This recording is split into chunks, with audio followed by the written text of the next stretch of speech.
Ok, vamos a comenzar. En unos minutitos más se los va a unir Renzo, pero ya vamos a comenzar para respetar también los horarios de todos y poder avanzar. Eh, Encantado de poder tenerlos el día de hoy. Mi nombre es Felipe Cuadra, soy cofundador de Rankme. Llevo 15 años trabajando en tema de capital humano y encantado de poder compartir todo lo que hemos aprendido en ese tiempo. Hoy nos acompañarán dos panelistas, Cintia Mendoza, gerente de desarrollo organizacional en Cinemex.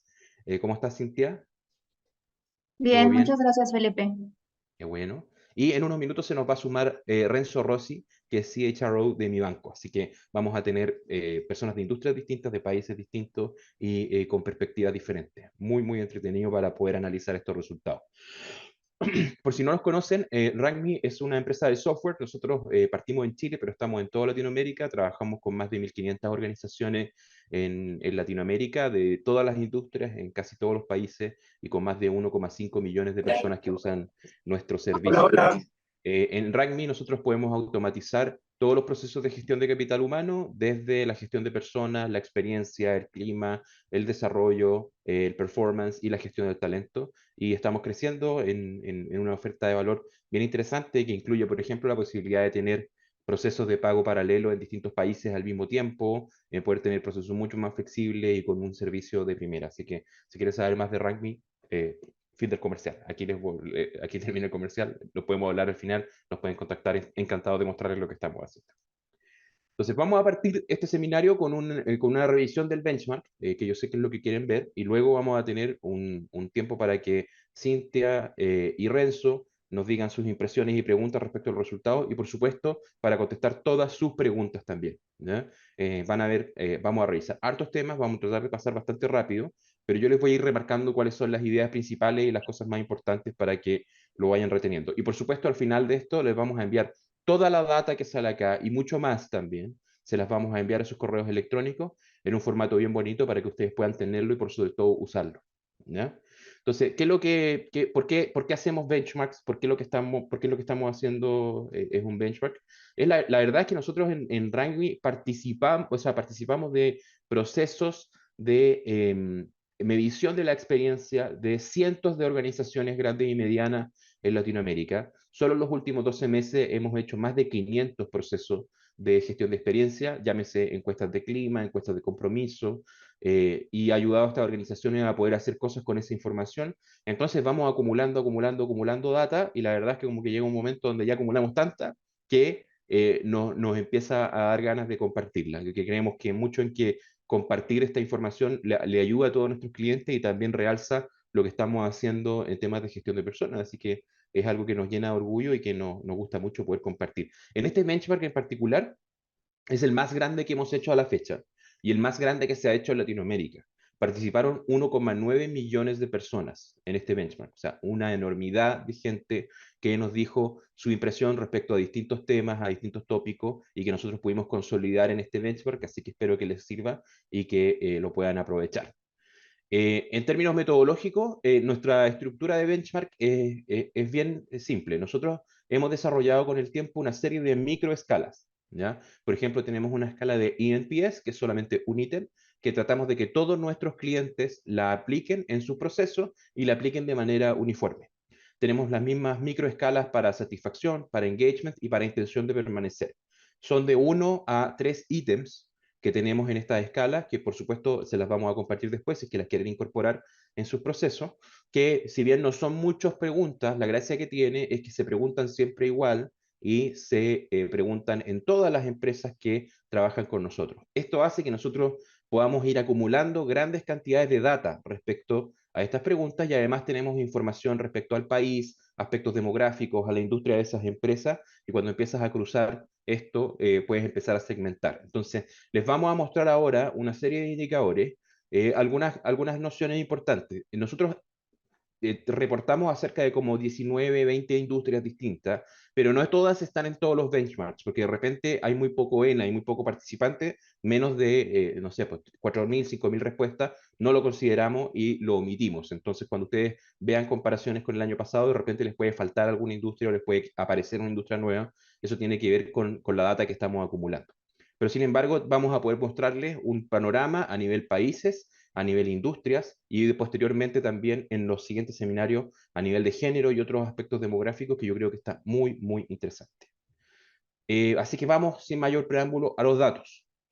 Partamos por el compromiso, ¿ya? El ENPS es esta pregunta que nosotros hacemos: ¿recomendarías a tu empresa como lugar para trabajar a un amigo o persona cercana? Esto es una pregunta estándar, una metodología que está sacada del mundo del marketing. Lo preguntamos en una escala del 0 al 10, si es que no conocen la metodología, y consideramos como promotores el 9 y el 10, y del 0 al 6 lo consideramos detractores, y más encima restamos, o sea, le restamos los detractores a los promotores. Es un puntaje neto y por tanto es un puntaje muy, muy ácido.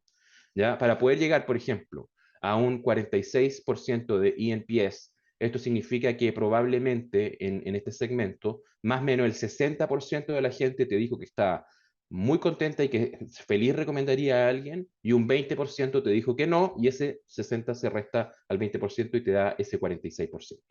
Entonces, lo que podemos ver acá en esta primera segmentación por país es que nuevamente Perú tiene los niveles más altos de recomendación.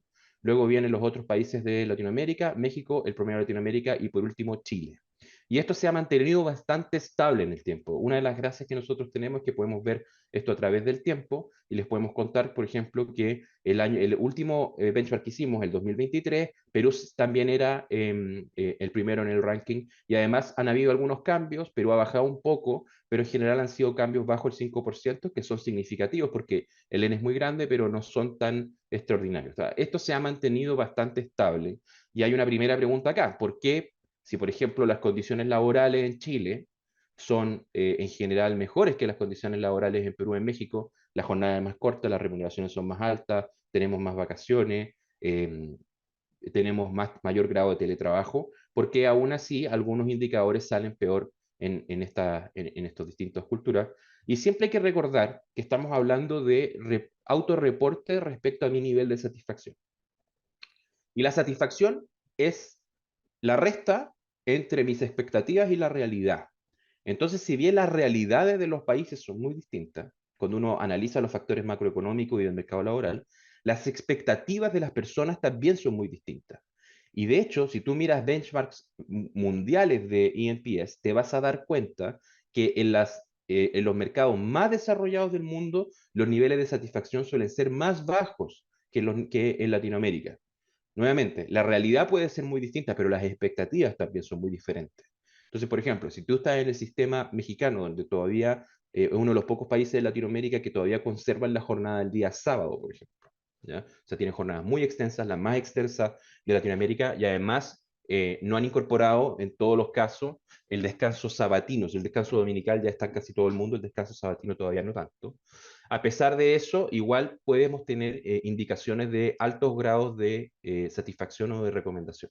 Entonces, hay que tener ojo con estas comparaciones entre países. No siempre son peras con pera, a veces son peras con manzana y hay que tomarlas con un poquito de cariño, pero si ustedes hacen esta pregunta en su organización y encuentran un resultado, por ejemplo, lo hacen en México y encuentran que tienen un ENPS del 36%, bueno, efectivamente están bajo el benchmark. Y se encuentra que tienen un ENPS del 55%, están sobre el benchmark. Así lo vamos a usar, así lo deberían usar también ustedes, un punto de referencia para que puedan saber si están bajo o sobre el benchmark de sus países, de su tamaño y de su industria, que son las segmentaciones que vamos a revisar. Acá está el detalle, como les dije, el detalle por industria del ENPS. Como les dije, los resultados son resultados netos. Entonces, por ejemplo, vamos a ver que el mejor resultado lo obtuvo nuevamente el segmento de banca y servicios financieros, que el año pasado lo obtuvo, y el resultado es en torno al 50 y tanto por ciento, porque a este 60% de promotores se le resta este 7,7% de detractores. ¿Ya? Entonces, los puntajes que nosotros reportamos son netos. Y como ven, una de las tendencias que también se mantiene de otros años es que en la mayoría de las empresas o de las industrias hay un segmento muy, muy, muy relevante de personas que están neutrales, o sea, que están al medio. Y esto es importante entenderlo en este tipo de métricas, ¿ya? Si tú, por ejemplo, tienes un NPS de 40, pero ese NPS de 40 se da porque tú tienes un... eh, a ver si me da la matemática. Digamos 20 para hacerlo más fácil. un NPS de 20, porque tú tienes el 60% de la gente extremadamente contenta y el 40% de la gente muy, muy descontenta, es distinto que tú tienes un gran segmento de neutrales al medio. Mientras más neutrales tengas tú en tu medición, mayor es tu potencialidad de cambio, ¿ya? Entonces, por ejemplo, en la industria de la construcción, vemos que no están tan abajo en el ranking, pero sí tienen bastantes detractores que es muy difícil que se puedan convertir, ¿ya? Comparado, por ejemplo, con una industria que le fue un poquito peor, como la educación, donde todavía la proporción de detractores neta es la mitad, ¿ya? O sea, acá en el fondo tienes un grupo de personas que están muy contentas y un grupo de personas que están muy descontentas, y por tanto los que están al medio son menos y tu potencialidad de cambio es menor. Así también es importante que lo vean cuando estén analizando sus resultados. Porque eso te habla mucho de qué tipo de metas tú podrías tener para poder mejorar de un año para otro, o para hacer planes de acción en tu organización. Nuevamente, ¿cómo se usa esto? Si ustedes están en logística y transporte, pueden usar esto para poder compararse y ver cómo les fue. Ya que hay un cuadro resumen que compara el INPS en el 2024-2023. Nuevamente, hay algunos cambios que son más significativos. Por ejemplo, logística y transporte subió bastantes puestos ¿cómo se llama? En comparación de un año para otro, pero la mayoría se mantiene o tiene movimientos pequeños ¿cómo se llama? De ranking, y en general los resultados son bastante estables, ¿ya? Cuando uno hace evaluaciones de clima, en general uno espera resultados cercanos al 70%. Cuando uno hace evaluaciones en ENPS, cualquier cosa sobre 40% es extraordinariamente buena. Tengan ojo con eso. El ENPS, como resta los detractores, es mucho más ácido. Así que esto con el ENPS es súper interesante lo que está pasando por acá. Y lo último que tenemos de ENPS es el resultado por tamaño, donde se conserva la tendencia de que las empresas de menor tamaño suelen tener mayores porcentajes de recomendación, ¿no? O sea que hay un efecto acá inverso entre el tamaño de la empresa y la recomendación. Eh, Tiene que ver con distintos factores. Uno de los factores que no podemos tampoco negar o que tenemos que conocer es que estas son empresas que hacen este tipo de estudios. Entonces, en general, las empresas entre 200 y 500 personas que hacen este tipo de estudios valoran mucho su capital humano e invierten bastante en él. No es comparable con una empresa de 200 a 500 personas que no tiene este nivel de gasto. Así que hay que tomarlo con un granito de sal, pero se mantiene la tendencia que hemos visto en otros años. Esto con respecto al INPS. Vamos ahora a la satisfacción. La satisfacción nosotros la medimos de forma súper sencilla. Son preguntas del estilo, ¿estoy satisfecho con mi trabajo o creo que este es un gran lugar para trabajar? La típica pregunta, Great Place to Work. Y nuevamente, como les dije antes, acá se ocupa una metodología de Likert del 1 al 5 y los resultados son brutos, no son netos, no se restan los detractores. Entonces son mucho más altos, ¿ya? Y aquí vemos algo interesante que es como una tendencia inversa, donde las personas en Chile, que estaban últimos en el NPS, ahora están primero en satisfacción, luego México y Perú. O sea, se invierte ¿cómo se llama? Se invierte el ranking. Esto para mí es uno de los resultados más sorprendentes. Me gustaría abordarlo al final de la presentación, pero yo creo que nuevamente tiene que ver con que los niveles de inversión que hay en términos de capital humano y los niveles de desarrollo de las prácticas de capital humano en estas latitudes son bien distintos. Así que vamos a abordar eso al final de la presentación. Cuando nos vamos a la satisfacción por industria, nuevamente vemos que hay pocos cambios muy grandes. El más grande sea en recursos naturales y minería, que bajó 6 puestos comparado con el año pasado, pero la mayoría de los resultados son muy estables. Entonces, tienes bajas menores al 5% o cercanas al 5% en la gran mayoría de las industrias que revisamos. Se mantiene también más o menos el orden de magnitud, donde educación, seguro, salud potencialmente no apareció en el benchmark este año porque no teníamos un N suficiente, pero suele estar acá abajo. Están bastante más abajo, y cosas como construcción, banco y servicios financieros, manufactura, les va bastante mejor. Nuevamente hay que entender acá que cuando uno dice, oye, pero ¿cómo la construcción inmobiliaria van a estar al mismo nivel que los bancos y servicios financieros, que gastan mucho más en capital humano? Como les dije, las expectativas de las personas que están en construcción inmobiliaria son distintas a las que están en banca y servicios financieros. Por eso estos rankings entre industrias no son tan útiles cuando uno quiere ver el ranking como la posición relativa. Más bien son útiles cuando uno quiere examinar su propia, ¿cómo se llama? Su propio lugar en esta tabla. Y cuando vemos la data por tamaño, nuevamente observamos que hay una tendencia a que las empresas pequeñas tengan un poquito mejor satisfacción que las empresas grandes, con algunos cambios interesantes que estamos viendo en el segmento de las empresas más grandes, donde ha habido una diferencia importante con los resultados del año pasado. Vamos con engagement, que es nuestra tercera métrica que revisamos. El engagement es qué tan energizada está la gente, con qué capacidad de trabajo está disponible, o sea, cuánta benzina tiene en el estanque para poder esforzarse en las cosas que estamos haciendo. Esto lo medimos con una escala muy cortita, derivada de un instrumento que está validado internacionalmente, que son solamente, hay una versión corta de 3 ítems y tenemos una versión más larga de 9 ítems. Si es que quieren medir engagement, avísennos, nosotros les podemos compartir estas escalas que las hemos validado muchas veces y que les pueden servir.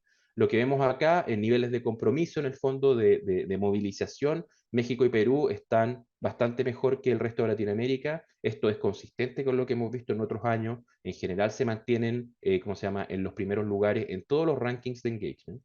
Es divertido eso, porque cuando uno ve, cuando uno sigue temas, por ejemplo, de México, ahí tú me puedes corregir, Cintia, lo podemos conversar después si quieres, pero es como súper polarizado lo que uno le llega.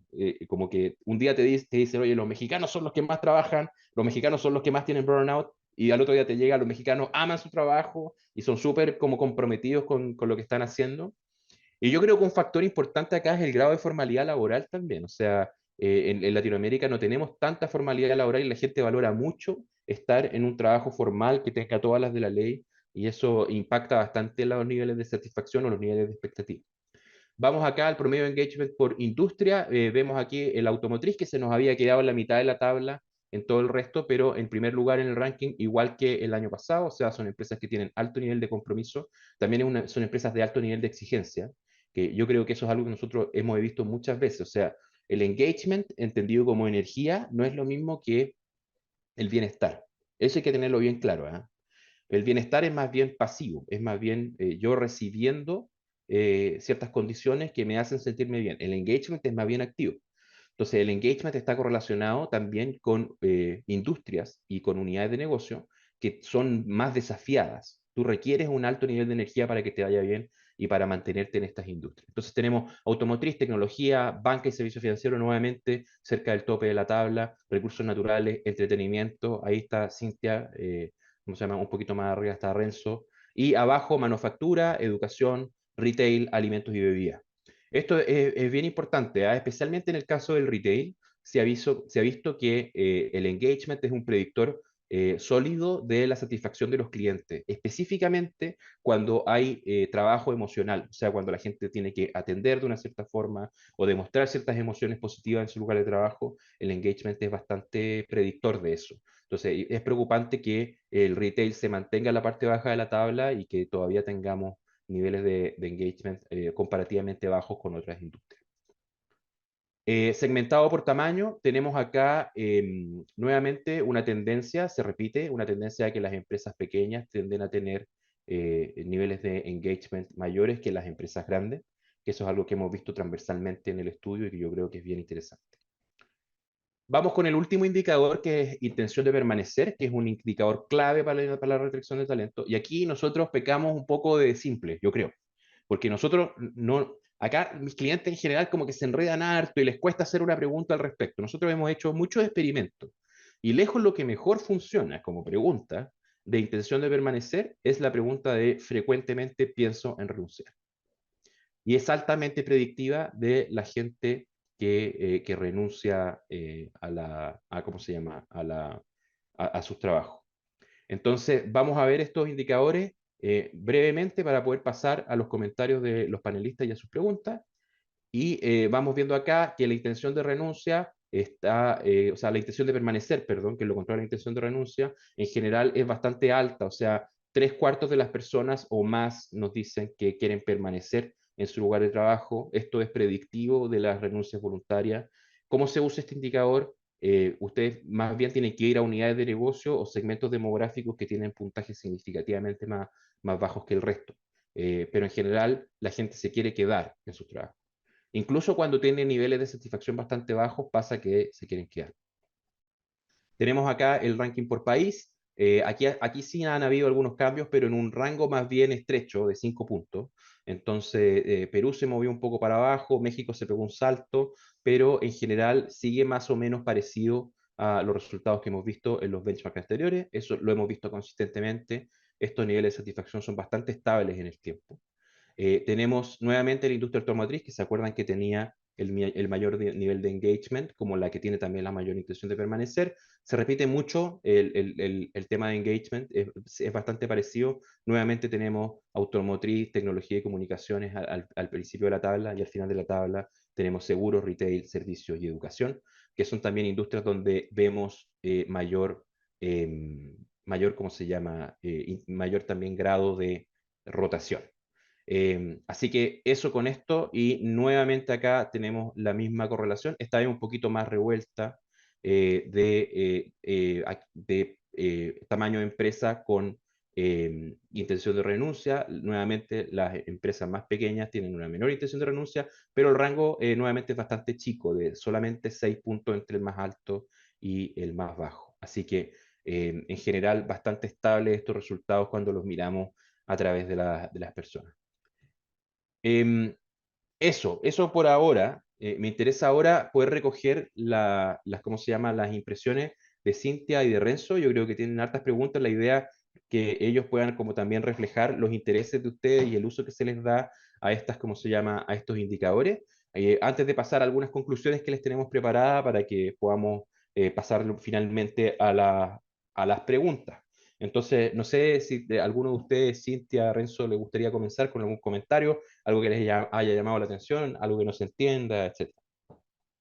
Sí, pues justamente nosotros acabamos de hacer la encuesta de clima laboral tanto para las personas de operaciones como corporativo, que eso también es muy importante tomar en cuenta en empresas que la población que tenemos no es igual. Y la forma de medirlo resulta un poco más complicado porque incluso las condiciones de trabajo de corporativo y de las personas de operaciones no son las mismas, no porque por un tema de igualdad, sino por la misma naturaleza de las actividades que realizan. Entonces, a nosotros nos sirve muchísimo esta comparación y este benchmark, porque justamente creo que a muchos nos ha pasado que cuando obtenemos un resultado, pues no sabemos si es bueno, si es malo, y sobre todo cuando es la primera vez que lo hacemos o una de las primeras veces que lo hacemos, no sabemos si comparado con otras empresas o a nivel Latinoamérica o nivel mundial, el porcentaje que te da de satisfacción o los resultados que estás obteniendo son buenos o para dónde tienes que caminar. Entonces, estos resultados, ya que los estábamos revisando con el equipo, pues nos da un panorama más grande de si en dónde estamos y qué acciones tenemos que tomar para mejorar aquellos puntos que todavía tienen áreas de oportunidad. Sí, Y justamente eso nos da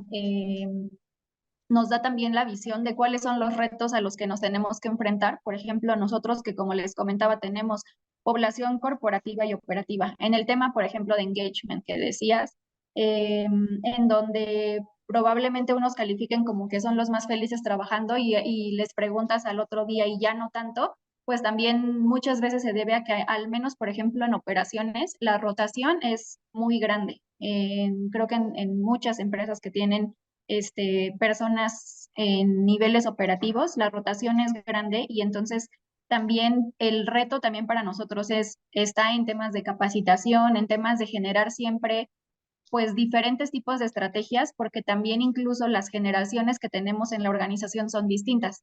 En operaciones son personas mucho más jóvenes en los que las necesidades que tienen o el nivel de satisfacción depende de ciertos rubros y en corporativo es otra cosa, porque a lo mejor y no son de las mismas edades, no tienen las mismas necesidades. Entonces, este tipo de estudios nos ayuda mucho para visualizar cuáles son los retos que tenemos desde el lado de capital humano.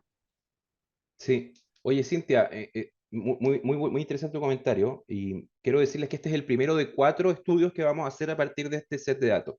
El próximo tiene que ver con género, porque sistemáticamente se ha encontrado en la literatura que las mujeres suelen tener niveles de satisfacción menores a los hombres y queremos saber por qué. Pero después viene uno de aspectos demográficos y el final tiene que ver con posición dentro de la empresa, porque hemos visto que en términos demográficos hay un efecto U. Los que parten tienen muy buenos niveles de satisfacción, luego va bajando y los que llevan mucho tiempo en la empresa tienen nuevamente un alto nivel de satisfacción, también tienen mejores remuneraciones, pero hay un efecto de supervivencia. Si no les hubiera gustado la empresa, no estarían ahí 5, 10 años. ¿Ya? Así que vamos a estar explorando esos temas y yo creo que es muy interesante lo que tú propones de hacer diferenciaciones entre el corporativo y lo operativo y es algo que a muchas organizaciones les pasa, pero para que estén claros, nuestro benchmark no es como de, por ejemplo, cuando hablamos de construcción, no es de los ejecutivos de la construcción. Nosotros incorporamos empresas que le preguntaron a los operarios de la construcción. Porque si no, los ejecutivos de la construcción probablemente son más similares a, no sé, retail o banca que a la obra misma. ¿Ya? Lo mismo en el retail. Tú tienes más o menos un 95% de la gente de retail que están trabajando en las tiendas con los clientes o en la cadena logística y solo un 5% más o menos que están en funciones de staff. Esa es la proporción. Entonces, cuando ustedes se comparen a nivel de industria, va a ser con estudios de todas esas empresas, no solamente de algunos ejecutivos que pueden tener un sesgo para arriba importante. Sí. Renzo, ¿a ti qué te parecieron los resultados? ¿Algo que te haya llamado la atención? Hola Felipe, muchas gracias. Sumamente interesante, ¿no? Nosotros en mi banco, yo trabajo en mi banco que es el negocio microfinanciero de Credicorp, que es el grupo financiero más grande en el Perú y líder. O sea, en términos generales lo que observo es estabilidad, ¿no? Estabilidad en los resultados, ¿no? Hay algunas variaciones, pero en términos generales estabilidad lo que me dice a mí o confirma que las empresas están teniendo o están poniendo el tema de experiencia del colaborador como una prioridad estratégica en sus planes, ¿no? Uh -huh. Y eso a su vez hace que los equipos de recursos humanos coordinen con los equipos de negocios, staff y operaciones y hayan planes de trabajo concretos que estén enfocados en mejorar o mantener los niveles de experiencia de los colaboradores. Con lo cual, en realidad estamos haciendo cuerpo de la creencia que dice, si tú le das una buena experiencia al colaborador, entonces este a su vez le va a entregar una mejor experiencia al cliente. Entonces, en Exacto. esos términos, creo que se ve como una estabilidad y prioridad estratégica en las organizaciones, de ahí a que los resultados no muestren diferencias como muy marcadas. Si corto por países, entonces veo que Chile ha mejorado, ¿no? en sus números y está súper bueno eso. Nosotros en Perú hemos bajado un poco y en el término de Perú en particular, yo creo que puede deberse mucho, y acá quiero hacer el comentario, ¿no? a las tensiones políticas y económicas que estamos viviendo en nuestro país.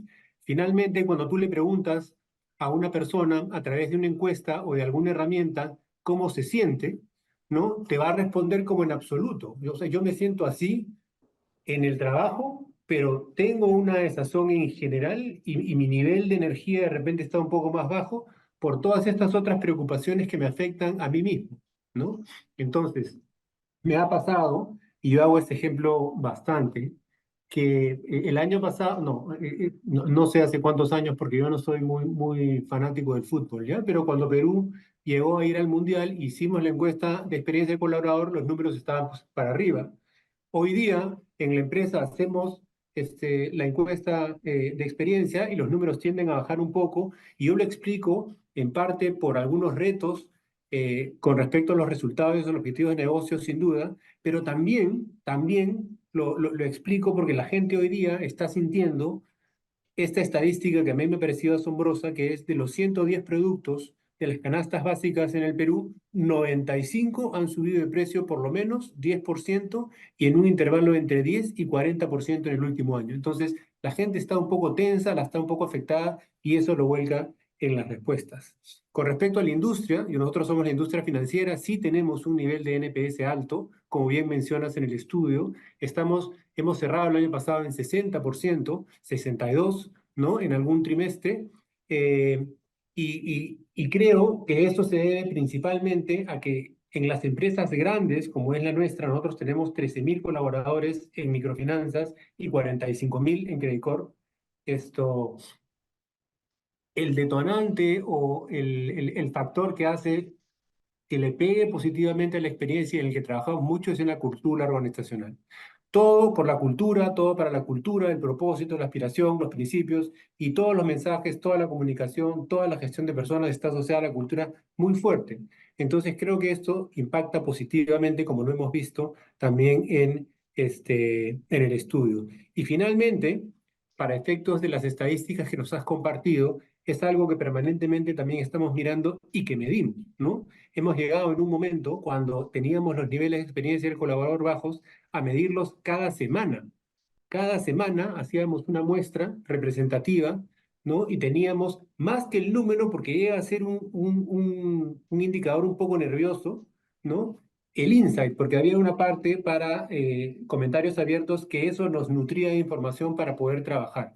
Y eso lo hicimos durante 6 meses hasta que vimos cuál era el Pareto y empezamos a gestionar el Pareto y es así como hemos llegado a niveles superiores a 60. Y hoy día tenemos 4 mediciones al año, con eso nos hemos quedado y es lo que nos permite internamente saber si es que estamos bien o mal, dado que es un indicador estratégico, y con estas cifras como las que tú mencionas, o que nos han mostrado a nosotros, también compararnos con otros países, con estas industrias, y ver si estamos ahí o qué cosa es lo que nos falta. Entonces, así como redondeo mi comentario, creo que hoy más que nunca la experiencia de las personas es algo que va a determinar el futuro en la gestión de las empresas, porque con la evolución de la inteligencia artificial y de la tecnología, tenemos que cuidar que no involucione la inteligencia humana, ¿no? Entonces, ahora ese es el trabajo y creo que estas herramientas y estos datos nos sirven para poder trabajar en esta línea. Perfecto. Oye, Renzo, me gustaría complementarte con una pequeña reflexión. A mí siempre como que me gusta ir para atrás y pensar por qué estamos hablando de esto. ¿Por qué estamos hablando de experiencia? Porque la verdad es que si vamos 100 años en el pasado, cuando la economía, por ejemplo, peruana, mexicana, chilena, que somos de Perú, México y Chile, eran principalmente de extracción de recursos naturales y agrarias, la experiencia del colaborador importaba bastante poco en el éxito del proceso productivo. O sea, si llovía o no llovía, Claro, o importaba nada, mucho más, claro, ¿ya? sin Entonces, duda. la verdad es que la inversión que se hacía era menor. Y en la medida que nuestras economías se han ido complejizando, y hoy en día tenemos economías que pasaron de ser netamente agraria a empezar a tener manufactura, en el caso de México, una gran ¿cómo se llama? Auge de la manufactura y después un gran auge de los servicios. Hoy en día nuestras economías están bastante balanceadas entre sectores primarios, secundarios y terciarios, y con ahora un incipiente mercado de la economía del conocimiento. Se ha ido complejizando nuestra economía. En la medida que las cosas se van complejizando, el impacto humano es cada vez más alto. Entonces, si yo, por ejemplo, este es el ejemplo, es un poco tonto, pero a mi hijo, tengo un hijo de 3 años, le encantan esos choclitos chiquititos que vienen Mm. esos maíces chiquititos, ¿sí? ¿Lo ubica? Que vienen Sí, en un sí, tarrito de sí. conserva. Le encanta, podría comer eso todo el día. Pero yo siempre pienso, el valor de la persona que está, o sea, esa persona que está empacando ese choclito, está resfriada, está molesta, el impacto que hay sobre mi experiencia de compra es casi cero, Mm. ¿ya? Pero si yo pido ese mismo choclito en un restaurante y la persona está enfadada, molesta, displicente, no me atiende bien, la posibilidad de recompra en ese restaurante disminuye muchísimo, muchísimo. Entonces, Seguro. no hay que olvidar de que estas cosas son importantes porque están ancladas a un proceso productivo que hace que las personas y su experiencia sean importantes. Y por eso también, si tú hicieras un benchmark, que no lo hemos hecho nunca, pero de cuánto las distintas industrias invierten en su capital humano, te encontrarías con una correlación que entre más complejo el negocio y más dependiente de las personas, más invierten en ella. O sea, aquí no hay Mm. nadie haciendo cosas porque sí o porque es bueno. En general hay una Mm. lógica de negocios detrás. Y lo último que te quiero complementar, Renzo, es que cuando tú miras la relación entre el desempeño y el clima, está mediada por esta complejidad. Entonces, cuando se trata, por ejemplo, de trabajos rutinarios, el clima importa poco. Y de hecho, hay algunos estudios bien interesantes que dicen que las personas que están con síntomas leves de depresión, que están en trabajos Sí, rutinarios, tienen un mejor desempeño, se distraen menos y ponen más atención. Pero cuando estás hablando en una misma empresa de trabajo, por ejemplo, de interacción con el cliente, de trabajos que tienen que ver de interacción con otros colaboradores, de trabajos que tienen que ver con creatividad o con resolución de problemas de forma novedosa, estos factores empiezan a impactar mucho más y las correlaciones empiezan a subir. Entonces, cuando tú miras, por ejemplo, la correlación general entre engagement y ventas es de 0.2, perdón, entre engagement y desempeño 0.2. El estudio más grande que hay que lo hizo Gallup hace como 8 años. Probablemente ya tienen uno más nuevo, pero no me lo leí. Pero si tú miras la correlación entre engagement y venta, que es algo que sí tiene que ver mucho con la energía, la correlación se duplica. Y eso nosotros lo hemos replicado también. Entonces, hay que entender por qué se gastan recursos en esto y por qué se gastan más recursos en algunas industrias que en otras y por qué se gastan más recursos en algunas unidades de negocios que en otras en la experiencia de los colaboradores. Tiene que ver con el impacto de esas personas en el éxito de los negocios. Me imagino, Seguro. Cintia, en tu caso, que ustedes tienen salas de cine, que el punto de entrega de ese servicio está poblado. Yo trabajé en un cine, así que te lo voy a decir con todas las letras, por personas que estábamos haciendo otras cosas en nuestra vida. O sea, yo estaba estudiando, el de al frente tenía otro trabajo también, esta era segunda chamba. O sea, es muy interesante ese cruce en que el punto de contacto con tu cliente a veces está encabezado por personas que llevan poco tiempo en el puesto de trabajo, ¿no?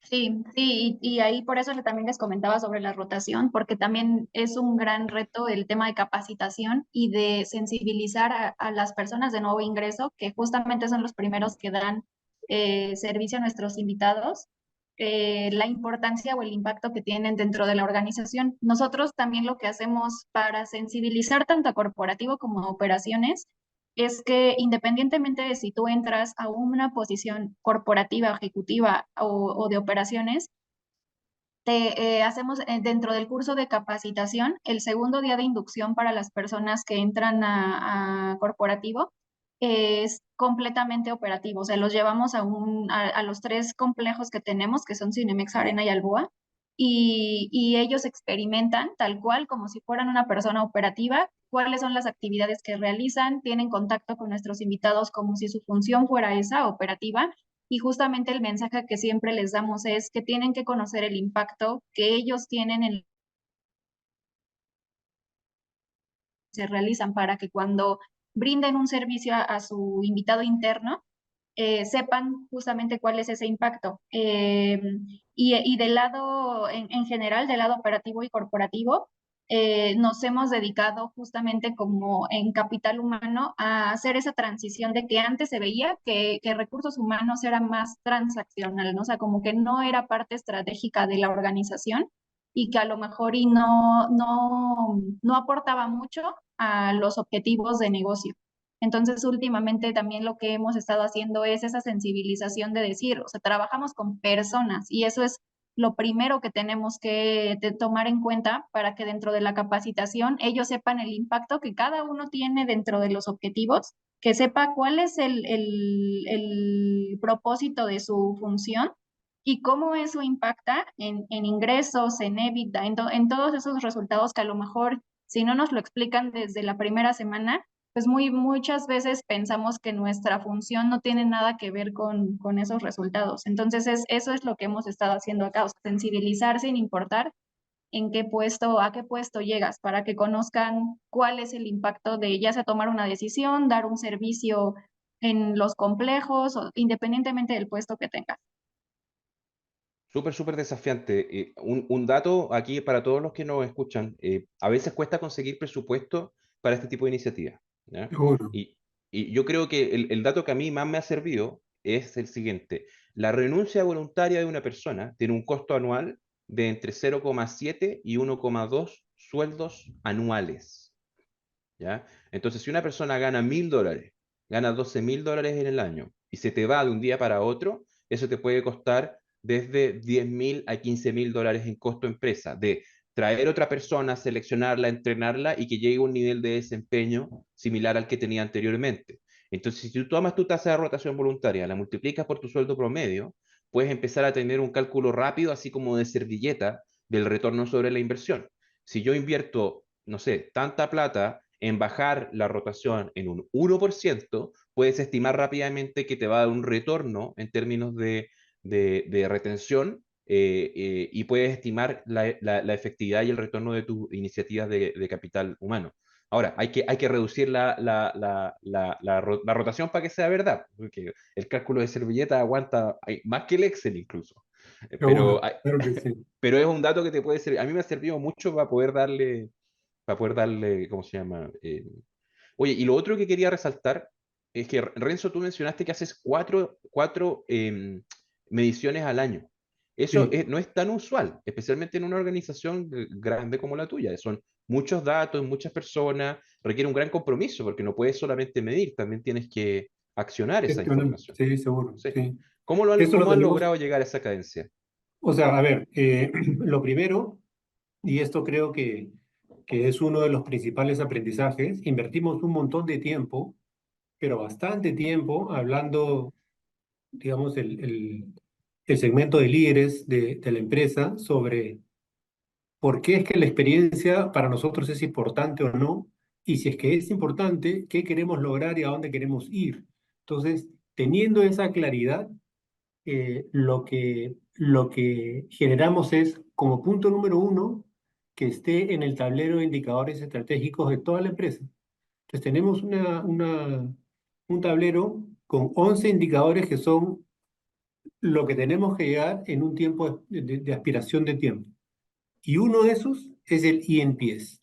Y ese eNPS en este momento está con una aspiración de llegar a mayor o igual a 65. Wow. Entonces, o sea, la aspiración la hemos puesto a propósito tan alta, porque si es que no nos quedamos más abajo y queremos en verdad que sea algo prioritario. Entonces, eso hace que a nivel de todas las áreas y de todos los líderes tengan dentro de su tablero una prioridad como la experiencia del colaborador. Claro, cuando tú el mindset ya lo tienes, automáticamente el líder voltea y te dice, ya, yo voy a ser responsable, va a estar en mi planilla de desempeño, mi remuneración variable va a depender de esto, creo en esto, ok, dame información, porque si no, ¿cómo gestiono? Ujú. ¿No? Y hemos quedado y al final hemos acordado que sean 4 mediciones en el año, esa información se la damos a cada uno de los líderes, leen lo cuantitativo, que es lo que han respondido en NPS y satisfacción todos los colaboradores de su unidad, y lo cualitativo, que es los miles de comentarios que ponen. Es claro, después tenemos que regresar a cada una de esas unidades a decirle, mira, de las 20 cosas que me has dicho, voy a trabajar en estas tres y en las otras 17 también nos ha funcionado un montón ser bien explícitos en decir, no voy a trabajar. Ni siquiera es que voy a trabajar en las tres y las otras se quedan como para la suposición. No, cerramos la oración y decimos, voy a trabajar en estas tres y en las otras 17 no. Así que si el día de mañana me reclamas por la número 14, te voy a decir que no es mi prioridad porque estoy trabajando en la 2 que tú me has dicho que trabajo, Mm. ¿no? Esa parte de comunicación nos ha generado muy buenos resultados, muy buen impacto y sobre todo muy buen compromiso de la gente y compromiso de los líderes. Oye, Renzo, esta extraordinaria, te agradezco mucho la generosidad de compartir la metodología. Yo rescataría 3 puntos importantes. Lo primero es que el aumento de frecuencia está acompañado de una disminución de la complejidad. Si te Ujú. entendí bien, Renzo, son como 20 preguntas, no más. Sí, no más. Porque las personas, nosotros hemos visto en los estudios que hemos hecho, después de la pregunta 35 ya están No, volando, no, ya no, no te no, están pescando. no. Entonces, si Sí, va a ser frecuente, no puede ser largo. gracias. Eso es importante. Lo segundo es que pocos planes de acción. Eso es súper importante, como que Sí, el primer impulso de muchas organizaciones es llenarse de compromiso y después tú tienes 75 planes de acción distintos y no se sí. ejecuta ninguno porque nadie se puede acordar de 75 cosas. Ujú. Lo que nosotros hemos visto es que si tú eres sistemático en hacer 1 o 2 planes de acción al año, puedes movilizar una compañía y cambiar su cultura y cambiar ¿cómo Sí, se llama? Su clima.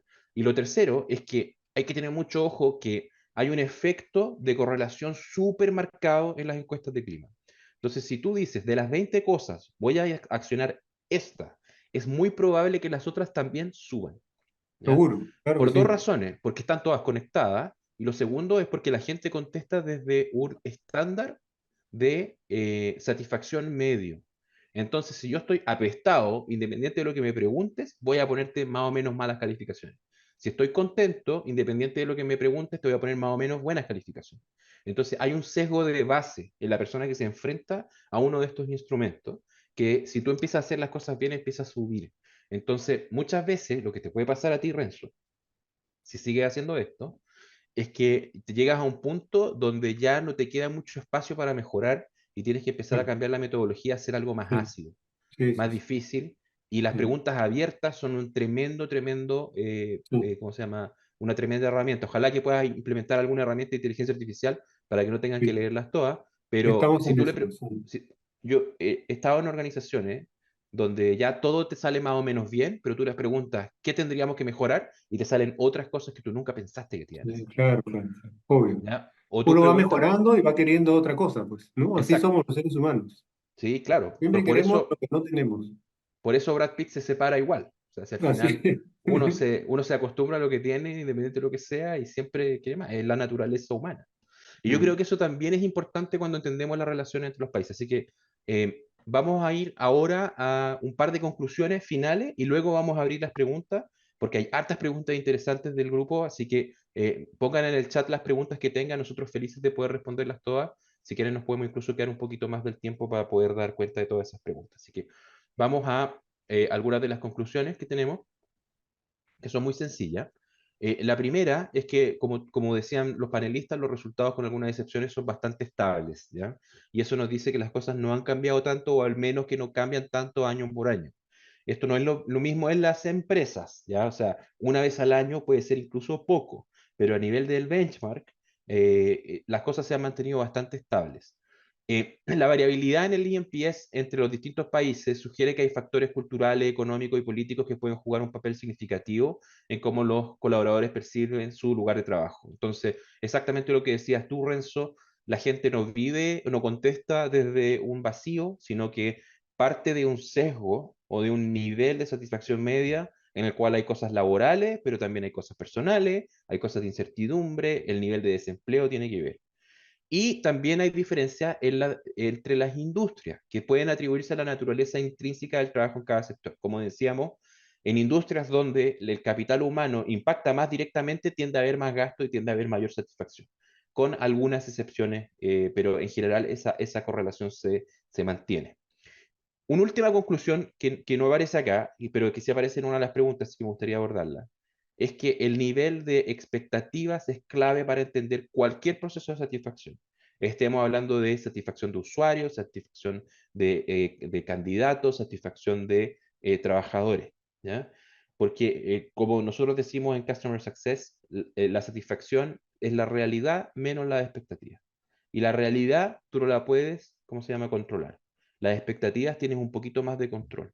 Entonces, hay que tener mucho ojo. Por eso, en algunas de las preguntas salía, oye, ¿cómo puede ser que Chile tenga objetivamente mejores como condiciones laborales, pero menores niveles de satisfacción en algunos casos? Tiene que ver con que las expectativas de las personas se van actualizando a su situación actual. Entonces, por ejemplo, si tú estás en un país donde el 70% del trabajo es informal, como en el caso de Renzo, ¿ya?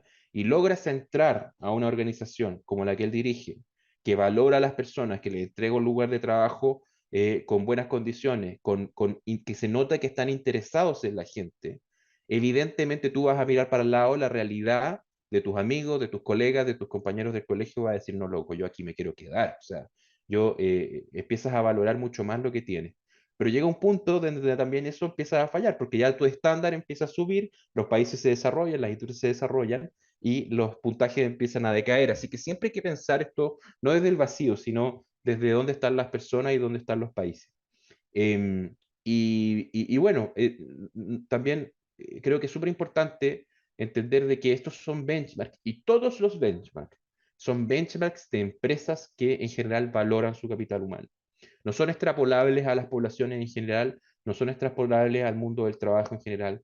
En Latinoamérica el mundo del trabajo es mayoritariamente informal, entonces siempre tenemos que ponerle una pizquita de sal a estos resultados y a la interpretación, entendiendo que esta es datos de empresas que están dispuestas a invertir en su capital humano. Así que no es comparable con una microempresa que ni siquiera está pagando los sueldos de forma formal. Las realidades son muy distintas.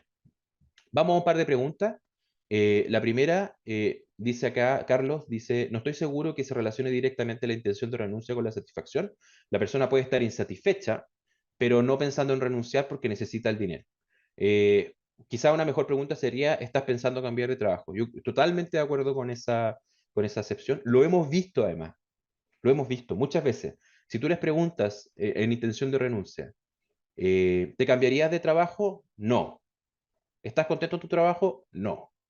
Por exactamente las razones que tú estás diciendo, Carlos. O sea, una cosa es cambiarse y otra cosa es necesitar el trabajo. Les estaba apareciendo una encuesta acá para que puedan valorar también a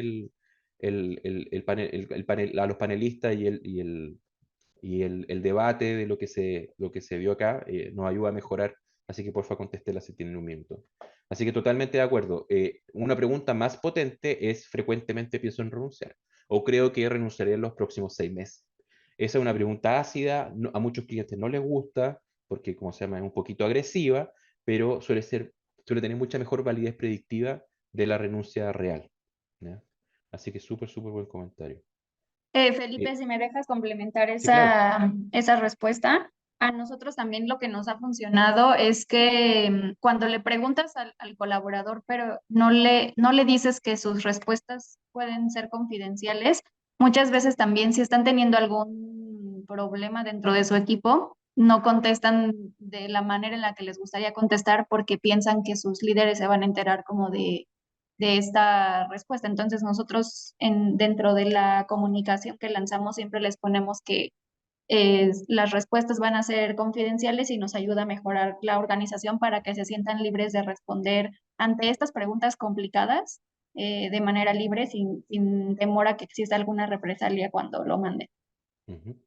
Es clave eso, pero lo más clave ahí, Cintia, es que efectivamente no existan represalias, porque uno puede tener todos los protocolos de confidencialidad, pero después tienes un mal resultado y llega un jefe que es un energúmeno y entra en modo bestia con sus colaboradores y ahí no hay nada que hacer, la confianza se pierde de una forma que es muy difícil de recuperar. Entonces, el delivery de estos resultados es lejos lo más importante para poder mantener estas actitudes. Sí, de acuerdo. Sí. Em, Mira, acá hay una pregunta súper interesante de Manuel. Dice: para que haya compromiso y la persona se sienta bien en el trabajo, la credibilidad que se tiene de la empresa es clave. La empresa debe cumplir con todo lo que ofrece al momento del onboarding. Y obviamente el trabajador también debe cumplir de su parte. Pero cumplido todo esto, se cae cuando la empresa empieza a cambiar las reglas del juego y conforme va cambiando el entorno económico de la empresa. O sea, creo que eso es clave lo que está diciendo Manuel. A eso le llamamos una reseña realista del puesto de trabajo, a lo que mencionas del onboarding, que es uno de los mejores predictores de renuncia temprana. O sea, si cuando tú estás postulando un puesto te cuentean, te dicen cosas que no son ciertas, llegas al puesto de trabajo y las cosas son distintas, la probabilidad de renunciar es bastante alta. Lamentablemente hay empleadores que usan esta estrategia como para poder sobrevender las condiciones del puesto y luego decir: oye, ya estás acá, ¿para qué te vas a ir? Hay una aversión a perder el empleo que hace que la gente se pueda quedar igual, pero es una de las cosas que uno puede cambiar. Ahí, Renzo, tú mencionabas también los cambios en el sistema económico, en las condiciones Sí, de los países y los cambios que sí. las empresas tienen que hacer. O sea, eso pasa mucho. Yo ahí creo que, a ver, esto de la credibilidad, para mí es sumamente importante la coherencia, ¿ya? La coherencia y regreso a la cultura. Entonces, tenemos un propósito, tenemos una aspiración y tenemos ciertos principios. Yo no puedo controlar lo que sucede en el país, pero sí puedo comportarme de acuerdo a lo que dije que me iba a comportar, ¿no? Si el día de mañana hay una recesión en todo el país y tenemos que tomar decisiones difíciles, pues las comunicaré con transparencia y diré: esta es la razón, como hemos hecho, y saldré a micrófonos abiertos a decirle a toda la organización: esta es la decisión que tenemos que tomar, lo vamos a tratar bien igual, ¿no? Pero esa coherencia creo que es la que genera un montón de confianza, porque tú vas a saber que si algo sucede van a venir a decírtelo y van a ocurrir lo que te están diciendo en ese mensaje. Entonces creo que eso es bien importante. Sí, de todas maneras. Bueno, estamos llegando ya al final de la presentación. Tengo un par de preguntas que no alcanzamos a cubrir, pero parcialmente han sido cubiertas por los comentarios. No sé si Cintia, Renzo nos pueden dejar como una reflexión final respecto a lo que están viendo, a lo que les hizo pensar, si esto les sirve, les hace pensar o les inspira en hacer algo más. Si ustedes, los que están participando, les interesan este tipo de seminario, vean este código QR. Hacemos muchos, nosotros entregamos muchas herramientas y comunicamos mucho conocimiento, así que porfa, súmense si es que les sirve y nosotros felices de poder seguir aportándole con todo lo que vamos aprendiendo, trabajando con más de 1,5 millones de personas en Latinoamérica. Así que, Cintia, Renzo, si tienen algún mensaje para cerrar. A ver, yo les diría, para mí, tres cosas. Primero, recordar siempre que somos personas trabajando con personas para personas. Entonces, si es que no incorporamos en nuestros mindsets y decisiones y planes a las personas de una manera integral, pues es poco probable que tengamos éxito sostenible en el tiempo. Lo segundo, lo que no se mide no se gestiona. Entonces, esta información nos sirve muchísimo para mejorar, para sustentar, para poder eh, diseñar iniciativas que estén enfocadas en aquello que al colaborador le genera valor y poder mejorar así su propuesta de valor para que no quiera irse, ¿no? Y no tener que retenerlo, porque creo que cuando ya estamos en el nivel de retenerlo es porque ya hay algo que no ha funcionado. Entonces, yo soy de la idea, es mejor que no quiera irse, ¿no? Y lo tercero, lo que no se empieza, no se termina. Entonces, hay que invertir un montón de tiempo en saber por qué están haciendo esto, por qué vamos a trabajar en esto, pero una vez que ya lo tienen, hay que aterrizar el PowerPoint y ser muy disciplinados en la ejecución para poder obtener el valor que queremos, ¿no? Perfecto, muchas gracias. Solo para complementar a Renzo, yo creo que es buen momento para que todas las empresas, sin importar de qué tamaño sean, empiecen a analizar cuáles son las acciones que se tienen que tomar para mejorar la experiencia del colaborador.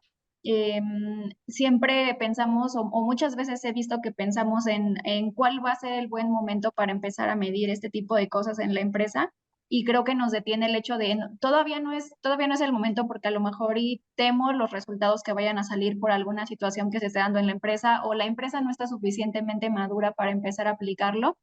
Y creo que les puedo contar de la experiencia que hemos tenido aquí, que empezamos con un pequeño ejercicio y ha ido evolucionando, y eso es lo que hace que justamente la empresa vaya evolucionando y que sea el momento para empezar a tomar otras iniciativas. Si no se empieza con eso, con la medición, con ese tipo de estrategias para tomar acción posteriormente a la experiencia, no vamos a saber en qué tenemos que trabajar para mejorarla. De todas maneras, hay que empezar, hay que estar bien orientado, no tengan miedo a preguntar preguntas abiertas, hoy en día se pueden procesar, te van a comunicar mucho de lo que no se te ocurre preguntar, pero tampoco se vuelvan Mm. locos preguntando todo lo que se les ocurra, porque Ah, no sé ustedes, pero a mí mi déficit atencional no me permite contestar más de 40 preguntas sin empezar a pensar en cualquier cosa. Así que mm. ojalá, bueno, para todos los que nos siguen, hemos tenido más de 120 personas conectadas, esto les pueda servir. Estamos en el tiempo ya, les agradezco muchísimo, Cintia, Renzo, haber Gracias participado, a su ustedes. generosidad por estar con Súper. nosotros esta tarde y por compartir todo lo que están haciendo. Y nada, pues nos vemos pronto y Gracias. en otro seminario y muchísimas gracias nuevamente. Gracias. Nos vemos. Chao, chao. Que estén bien.